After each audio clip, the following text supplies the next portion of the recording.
Hi, I'm Wells Thompson, writer of The Catskin and the Rose, Mechaton, and Frankenstein the Unconquered. You can find me on Twitter at Wells Thomp and Blue Sky under the same name. And you're watching and listening to Two Geeks Talking. Hi, I'm Rachel Distler. I'm the artist on The Catskin and the Rose, The Nightcrawlers, and The Color of Always. You can find me at Red Tie Bear on Twitter, Instagram, Tumblr, and Blue Sky. And you're watching and listening to Two Geeks Talking. Good morning, afternoon, evening, everyone. Two Geeks Talking is an entertainment industry review show where we interview the creative people from the comic, film, TV, movie, and video game industries. And of course, I'm your host, Kurt Sasso. We're joined today by two returning guests. This time, they are on a co-collaborative project, which is an amazing new comic series. We're joined by the ever-talented Wells Thompson and Rachel Distler, of course, from The Catskin and the Rose. How are you both doing today? I'm doing pretty good. Just came back from like a trip out, so I'm feeling a little stretched, a little relaxed. Yeah, no, I'm doing fantastic. Thank you for asking. For those that don't know anything about yourselves as creative people and what you're bringing to Two Geeks Talking. My name is Wells Thompson. I'm a comic writer, all around mistake. I write the series Mechaton, Frankenstein the Unconquered, and now this graphic novella, The Catskin and the Rose, as well as a bunch of anthology stories for Band of Bards and a whole bunch of other people. I do horror and other things as well. I don't know. Yeah, I didn't want to cut Wells off or anything. Oh no, please cut me off because I'll just continue to ramble. But that smile that filled the air there is just like, no, I can't take it away from it. I can't. I'm Rachel Distler. I'm the artist on the project, and I have a few projects under my belt at this point. I have like the Nightcrawlers coming out from Ablaze this September.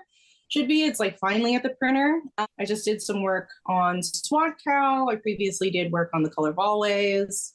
Just a lot of different kinds of stories in the background right now.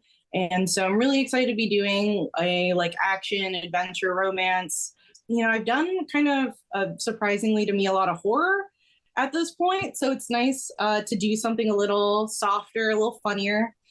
So I hope I bring, some energy and some liveliness through the artwork. And yeah, that's what I hope to bring to the table in the project. Well, I have to ask, of course, The Catskin and the Rose, what is the elevator pitch for this new comic series? Sorry, graphic novella, right?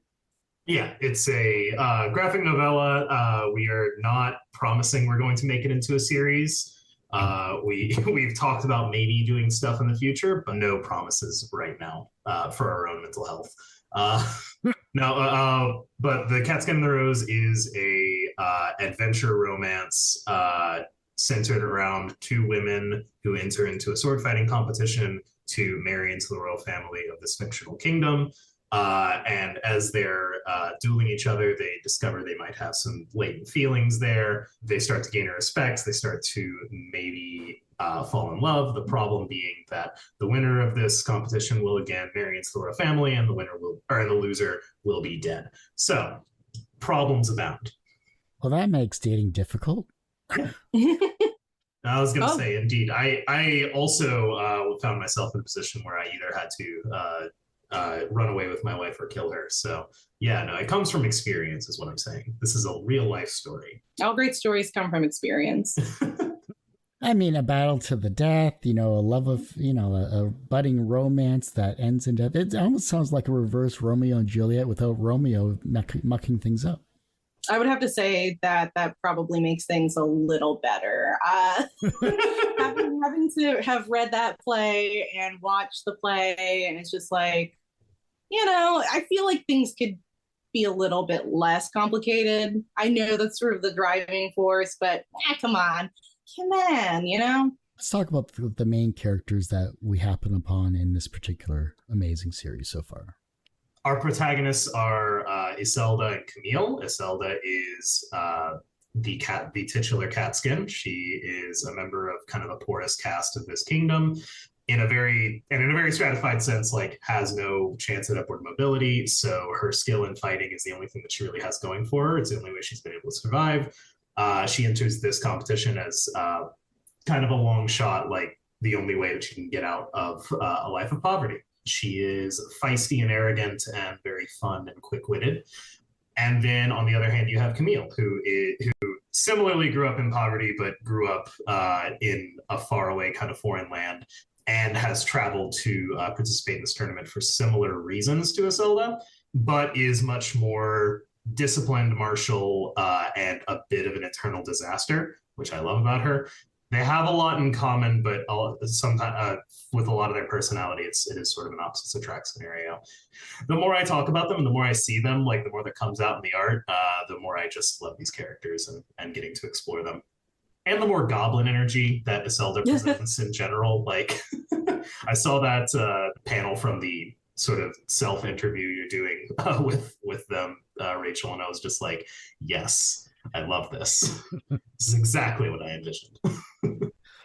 That's what I loved about the art that I got to see there as well too, and looking on the Kickstarter campaign as well. Rachel, you're a very talented artist. We've had you on the show talking about your past works as well too. Talk about when you first worked with Wells on creating these characters. What was the initial images that came to your mind that set these characters apart from each other, but also drew them together? I would have to say that, of course, the thing that pops out the most reading the script is how different Isolde and Camille are from each other. So you automatically have that really, fun, tropey and yet like very charismatic interplay of like two opposites, falling in love with each other.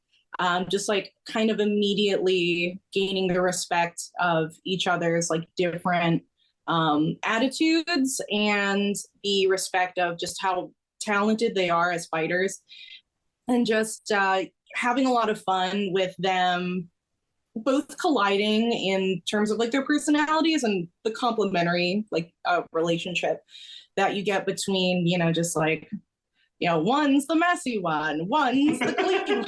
It's just it's a tale as old as time, so you have goblin energy Isolde, and you have like the much cooler Camille, and like it's always going to be a field rife with just like material to work with.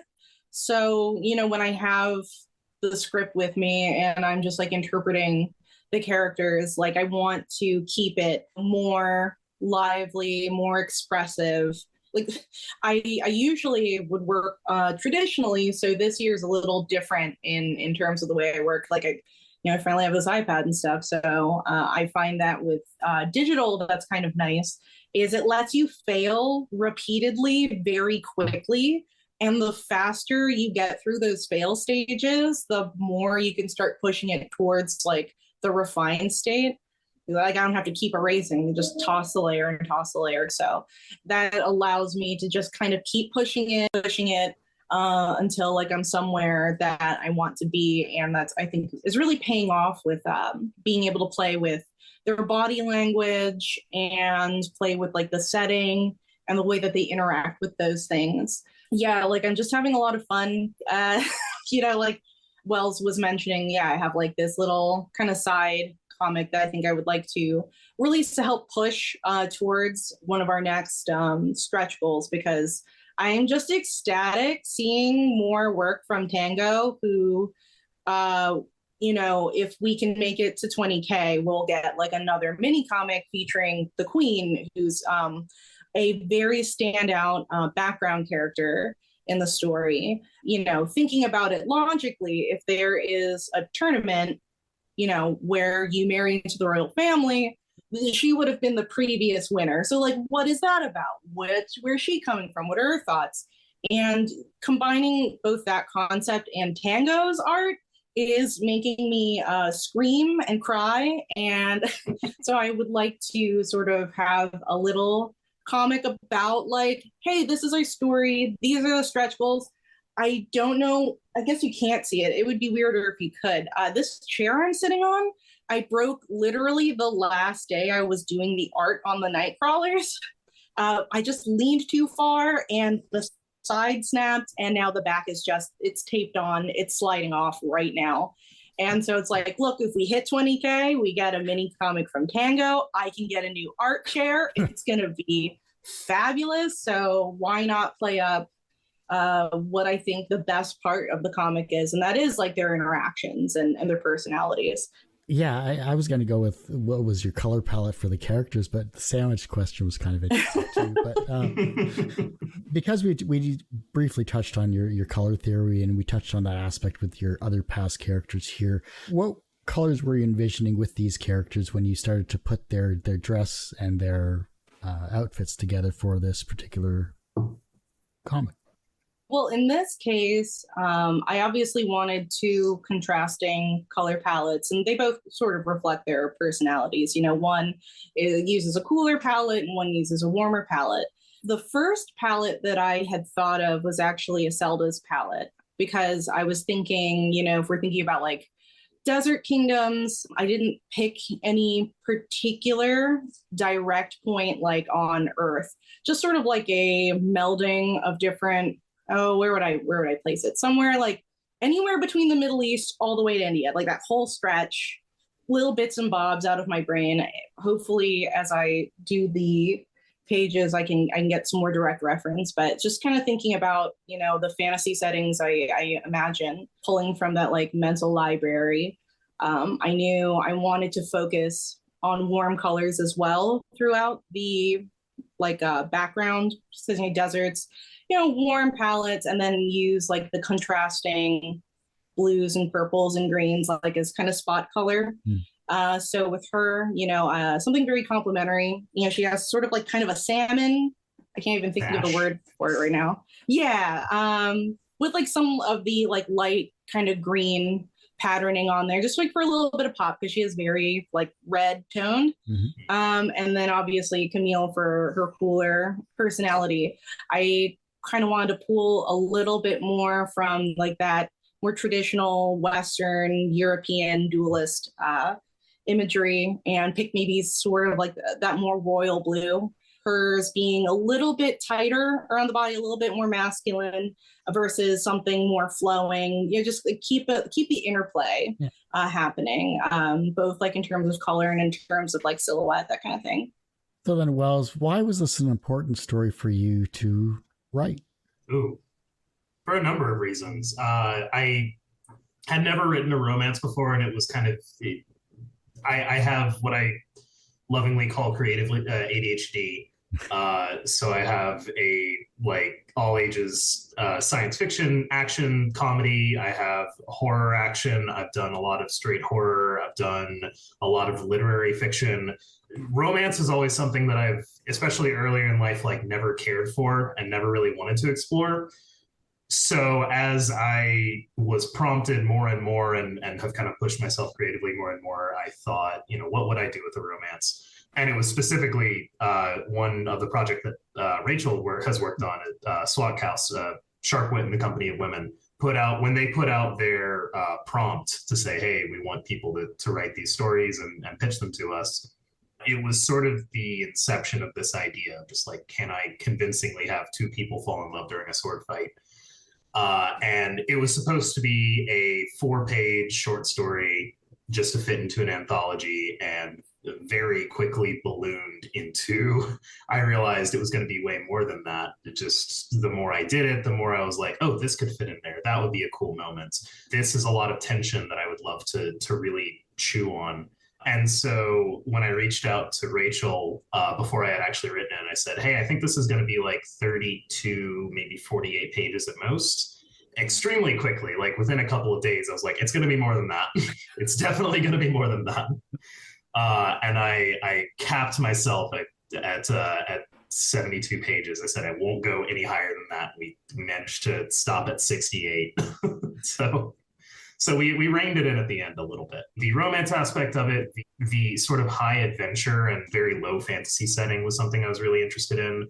It started with the kind of base layer, but the more I went into it, the more it just became about expressing the characters and really loving the direction that it was going and the setting that we were in, and sort of exploring more and more of what I could do with the story. So it became kind of the reasoning unto itself. It was like, this is really interesting and I think really beautiful story to tell. and I want to get it out there. So this has been my fastest turnaround, I think, of any story that I've gotten, from like inception to putting it on Kickstarter. Um, and I think that energy translates. I think a lot of people have been really jazzed about it as a result. Because, like you said, you've done a lot of different genres in your writing repertoire, but how did this really push you out of your comfort zone for as a writer? Surprisingly, not in the ways you might think. I've done sapphic relationships before. Almost all of my friends, for whatever reason, are queer women, and I grew up around gay people and gay relationships. So like the subject matter itself is not super foreign to me. And in fact, my first novel was about two women falling in love. That was a while ago, and that may never see the light of day.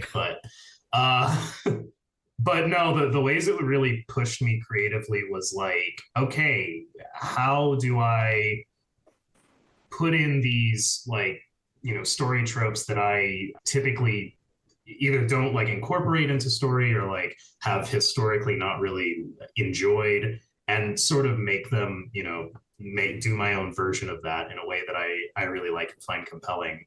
And also, how do I, research or try and research a unique setting, create a new fantasy setting. Names, I am awful at names. So trying to not only name characters, but also like a new location and everything, in it, and create an entire cast system with different kind of weird foreign sound, or foreign in the sense that like they don't have a direct corollary in our world, but like we can kind of understand them at first blush. That was all very strange and weird, and trying to work that out, but turned out to be a really fun exercise. Yeah, hopefully. Hopefully translates pretty well in the final product. Obviously, you have about 7 days as of this recording left in the Kickstarter campaign itself.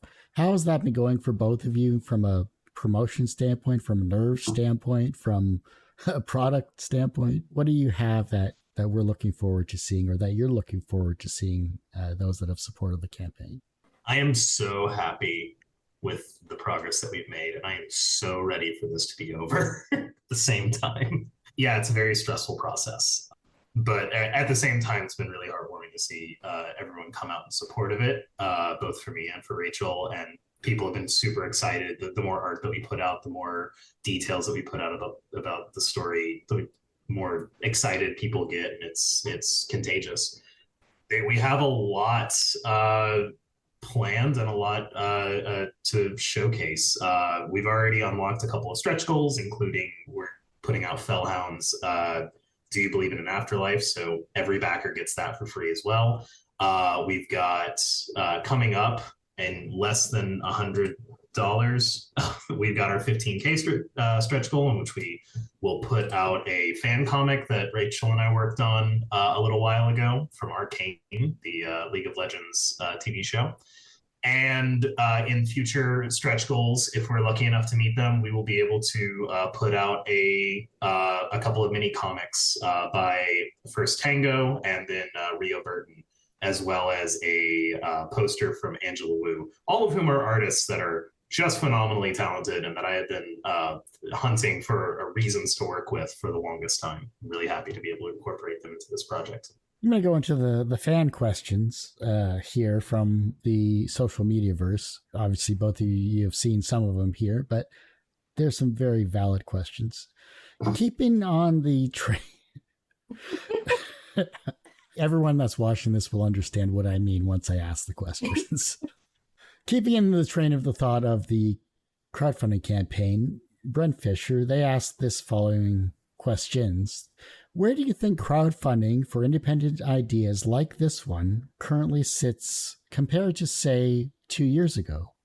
I'm going to leave, I think, that one a little bit to Wells, only because this is sort of the first crowdfund I've been in, at least on Kickstarter, where like I centrally had to be like the sole interiors. And then for Zoop, when we did the night crawlers, they usually handle actually most of the campaign. I guess at least if I had to chime in about where crowdfunding is between Kickstarter and Zoop. That changes the landscape, I think, just a little bit. While Zoop is still a drop in the bucket compared to Kickstarter, I have noticed that there are a lot more projects being featured on there, which is really great. I think having like all these different options are really great. And one of the nice things again about Zoop is that they do like build your campaign for you, and they do help with like the shipping, the packaging. So if you are completely lost about having to handle all that yourself, it's like a major stress reliever, because I didn't have to do any of that at all by myself. That is like another valid option to go. While it is harder to get the eyes on Zoop simply because more people are going to be going to Kickstarter because they feature just a whole variety of projects, and Zoop only focuses on comics, as well as the ubiquity of like the Kickstarter name. Seeing how many, like just like a large swath of projects on there are hitting their campaign goals. Yeah, it's a very valid, very good way to go if you want to be a little bit more hands off. But yeah, then I'll give the floor to Wells, since he has a lot more experience running campaigns than I do. The question I think is if I'm remembering correctly, it's like this specifically with these kinds of sort of one-off ideas and independent projects on Kickstarter. I think the landscape is 2 years ago. So like during the pandemic, it sort of really popped off in a massive way. A lot of people were coming out with a lot of brand new ideas, and there was a lot of hunger for that. If for no other reason than because we were all cooped up and we didn't have anywhere else to go. With last year, inflation hit everyone hard. Everyone had to pull back on their wallets a little bit and not support as widely as they were. I think we saw a little bit of a dip, and I think now that the economy is getting better, we're seeing a bit of a return. I don't know if it'll get to as like exciting and dynamic as it was over the beginning of the pandemic, especially. But I do still think there's a lot of good ground to cover with niche independent stuff. Having just failed to fund actually a project that sort of fell into that like really niche, like wasn't really genre fiction. It was sort of literary and aloof in that way. Got a large amount, like it got about 300 backers. It got about 15 grand in funding, but didn't quite hit its goal. I do think that there is still somehow you just have to be a little bit more careful about genre. I think certain things are always going to be better on Kickstarter, like horror, like erotica, like certain anthologies are able to sort of flex into different genres that are going to hit wider appeal. But there's definitely still room for smaller genre stories that aren't Cthulhu or smut to thrive. Yeah, it's just that there's a little bit more of an uphill battle for those. Like, I definitely see the difference between Mechaton and Frankenstein the Unconquered, for example. But Mechaton still funds, so there's definitely still a voice out there for those kind of stories, which is exciting. I'm glad of it. I hope it gets better. Do you think that it's a more crowded field in terms of independent comics and crowdfunding campaigns? Yes. Let's start with the obvious. Yes, it is. That's not a bad thing necessarily, but it is absolutely more crowded. With comics, the latest numbers on the funding rates for comics is close to 80%, I think. Wow. Or even more. It might be like around 83. It was somewhere between 77 and 83%. So yeah, Kickstarter has an immaculate track record with funding comic books. I don't think that there being more people here is necessarily a problem or anything. And the fact that there's more people here kind of pushes up the quality and makes everyone sort of work harder to put out a better product. So I think it's ultimately a good thing and ultimately a better thing for both the industry and for like each individual comic book creator.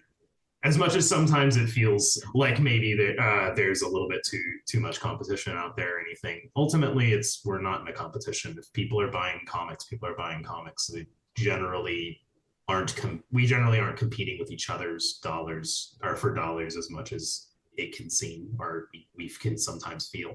I just want to say, I think that's a good point, because the more indie comics that like go up on Kickstarter, and the more that people talk about their project being up on Kickstarter, that's just going to keep reinforcing that if you are interested in indie comics and supporting indie comics and getting your hands on them to read them, that is like a place to go. And when that group of people and like that large swath of people comes over, they're gonna discover your comic, they're gonna discover your friend's comic, they're gonna discover all kinds of different stories that are there. And I think having that wide array is very good, just because like, say like if there were only 5 comics on there, and like 2 of them are horror and 2 of them are like a superhero comic, it doesn't really detract from somebody else's project. It's not like saying like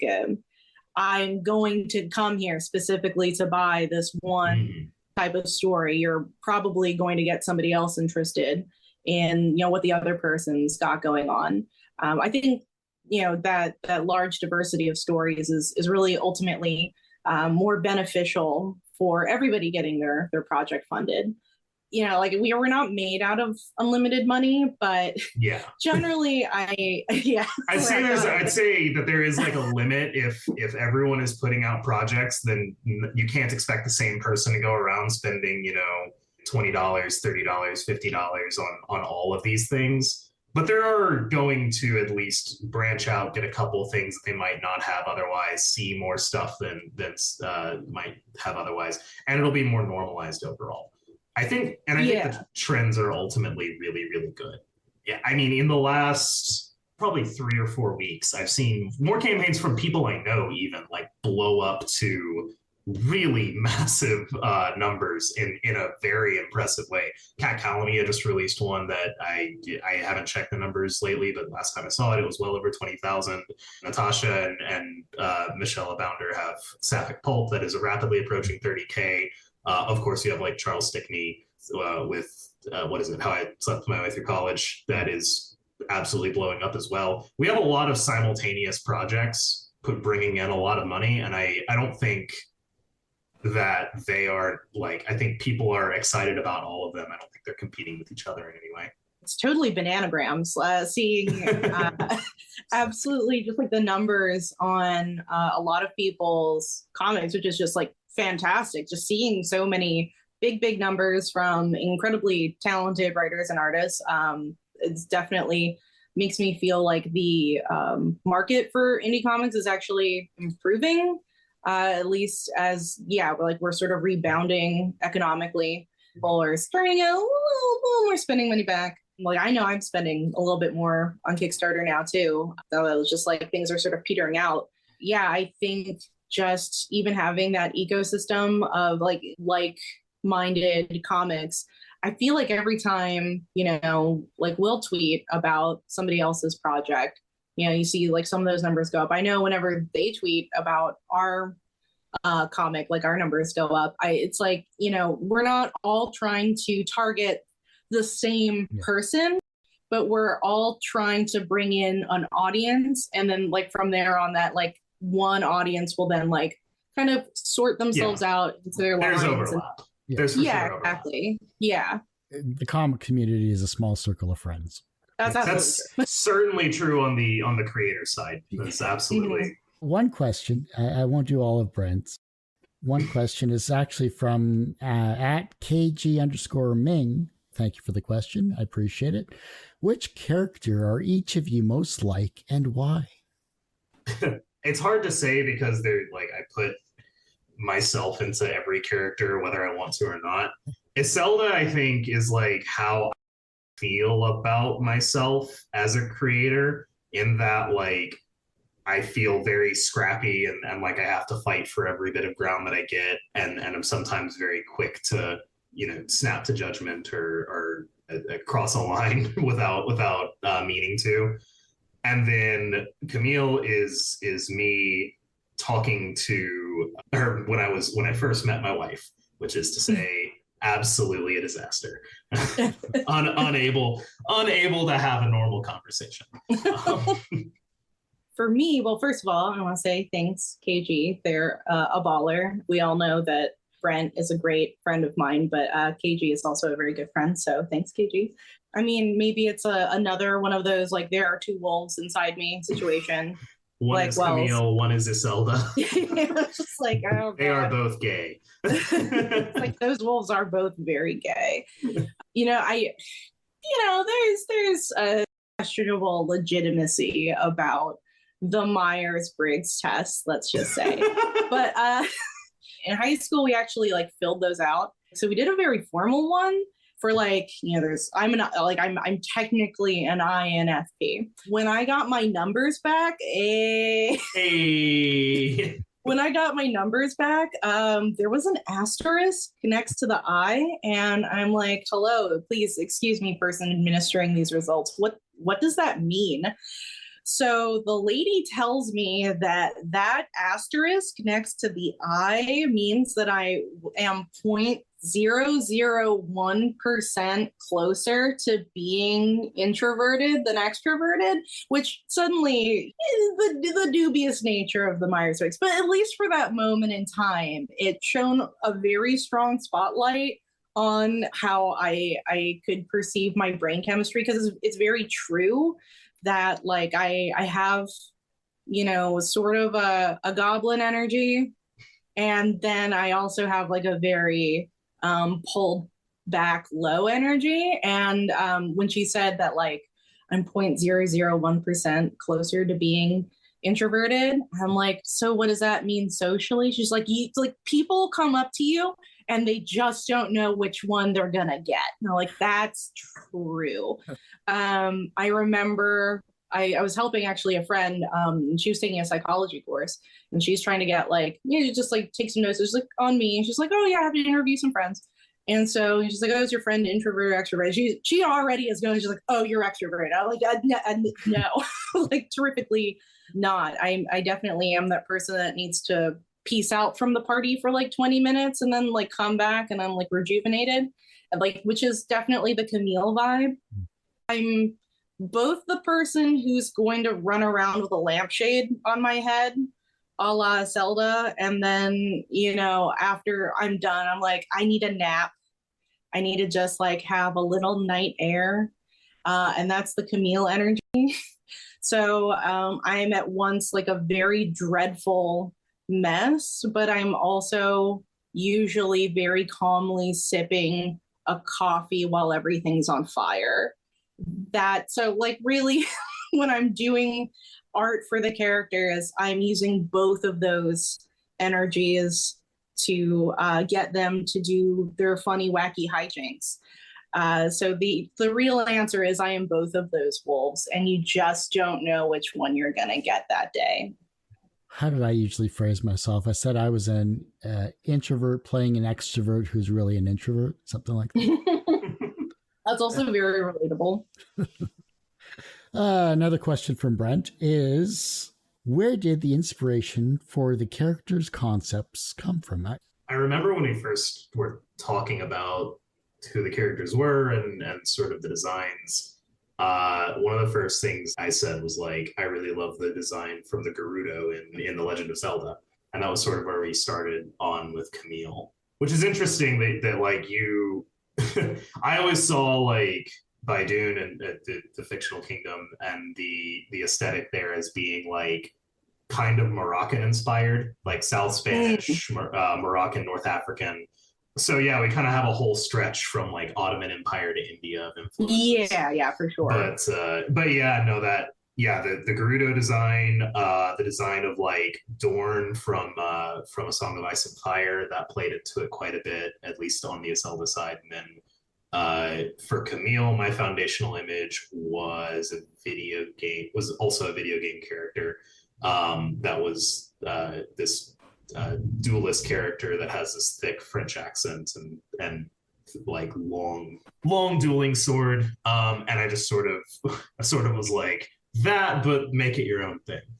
Are we both thinking about the same video game character? I Because think yours is from Soul Calibur, right? Because I remember you sent that oh to me yeah, and was absolutely. like, "Is this what you wanted?" And I was like, "Yeah, basically."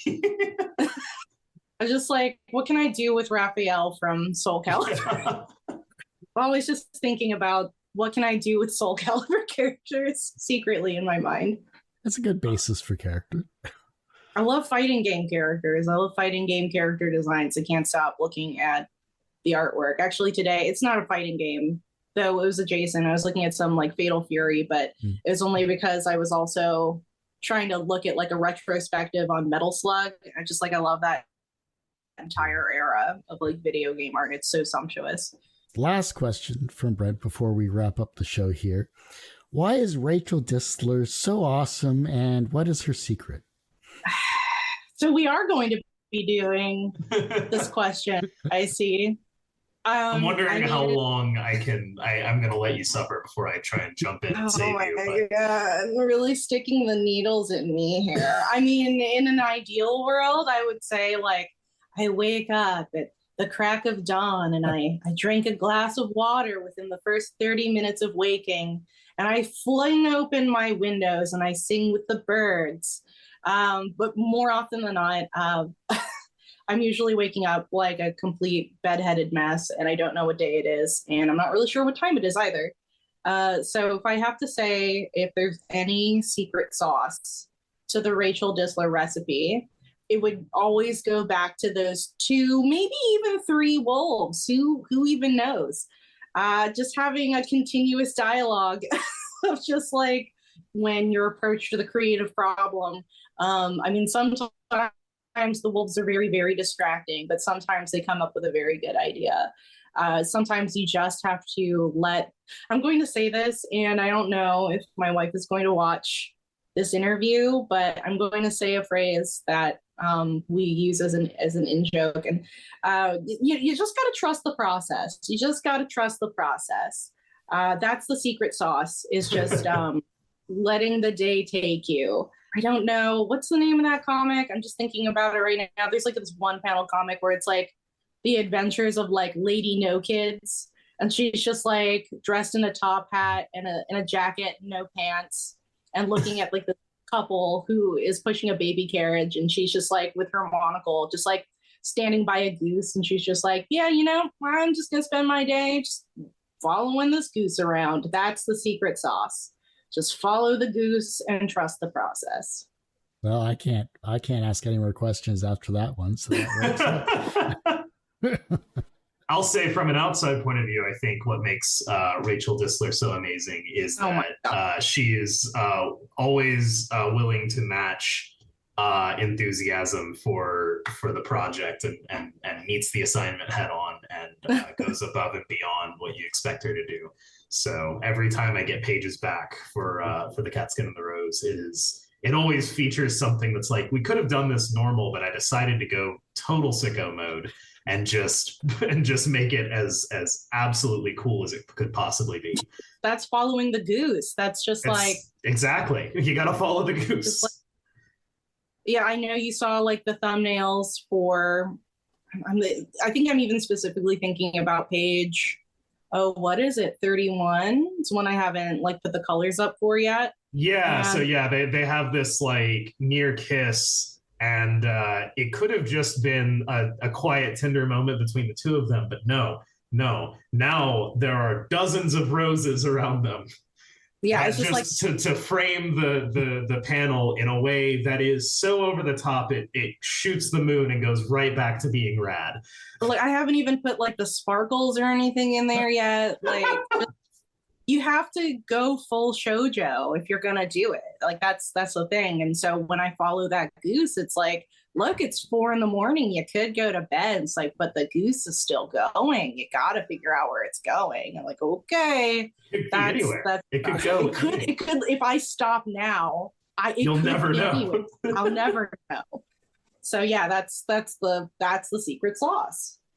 Well, I'm not adding any more to this. I think that's a great place to stop. Well, Wells and Rachel, I do hate to say it, but that ends this particular episode of Two Geeks Talking. I want to thank you both so much for coming on the show. Well, thanks, Kurt. It's like really nice to come back for like a second time. Yeah, it's nice to come back for only a second time. That's how many times I've been here. Let's not count. No, thank you so much for having me. I appreciate it, and it's always a pleasure, Kurt. Means you both have to come back on for either another amazing volume of The Catskin and the Rose, maybe a new animated series, possibly, something like that. If only. Get the Nimona treatment. Where can we find you? How can we support you? Of course, where's the Kickstarter campaign and anything else you both would like to promote? You can find me on Twitter, and I absolutely refuse to call it by its other name, at Wells Thomp. Blue Sky, same thing, WELLSTHOMP. I have a website, wellsthompson.com, that will redirect you to a bunch of other things, one of which being my Substack, which is Comics, Cats, and Cocktails, the newsletter where we talk about all of those things. And I have a Ko-Fi page, or Ko-fi, or however you pronounce it, where you can purchase some of my comics as well as buy me a coffee. Otherwise, the Kickstarter is on Kickstarter, not surprisingly, and will be there for the next week. It ends Thursday, August 10th at 11 a.m. Central Standard Time. So get your copy before then, or live with regret for the rest of your life. There's a good amount of dead air. I really just want people to like sit with that one, because I think that people will regret if we do not get those mini comics, or at least, again, I will, and I will spread that misery, I swear to God. For me, I'm luckily Red Tie Bear, literally just everywhere. That's my website, redtiebear.com. I'm Red Tie Bear on Twitter, Blue Sky, Instagram. I might even dust off my Red Tie Bear Tumblr, because apparently people are going back to Tumblr. I'm just trying to figure out where everyone's going. But if you're looking for me and there's a social media, if you type in Red Tie Bear, you will probably find me.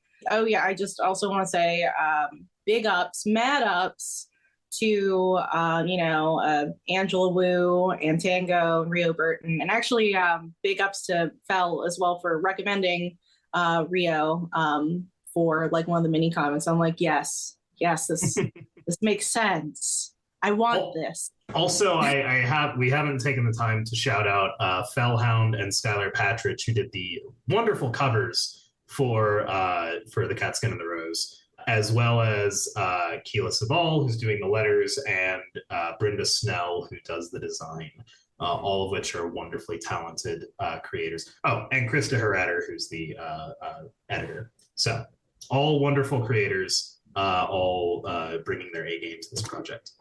Yeah, they're just totally crushing it. Yeah, sometimes I just go back and I look at Keela's letters and I'm just like, oh yeah. And then sometimes I will admit, I sit there, like there's if you go to our Kickstarter and you want to see both of the covers for the Catskin and the Rose, there is, of course, that one image that swaps between Skylar's and Fell's covers. And sometimes I just sit there and I'm like, yes, this pleases me. I just let it wash over me. I also, thinking about it, want to say big ups to Marcus Jimenez for making fan art for the Kickstarter. I've never gotten fan art before. At first, it felt like with the covers, I was like, oh my God, look how they like beautified my children when I made the character designs and seeing like somebody else's interpretations, and it's like seeing unsolicited fan art was just like, oh my God, is this what it feels like? Is this what it feels like to be a big brain creator? Really love all the talent and all the support that's gone for the Kickstarter. And I hope that, by the week's end, everybody who wants a copy gets their copy. Well, like I said, that ends this particular episode of Two Geeks Talking. You can, of course, find this interview and 1,000+ others on our website, tgtmedia.com or twogeekstalking.com. That's TWO. And, of course, the podcast is back on any of your favorite podcast streaming services. Just search for Two Geeks Talking, or you can find it on twogeekstalking.podbean.com. The YouTube channel is definitely a lot more updated than both of those sites because I'm only one person. It is youtube.com/TGT Media. Like, subscribe, share this interview, and of course, Rachel's and Wells's other interviews as well too in the past, and show some love for those interviews. And as I say every week, everyone has a story to tell. It's up to me to help bring that out. Thanks for listening and watching on Two Geeks Talking.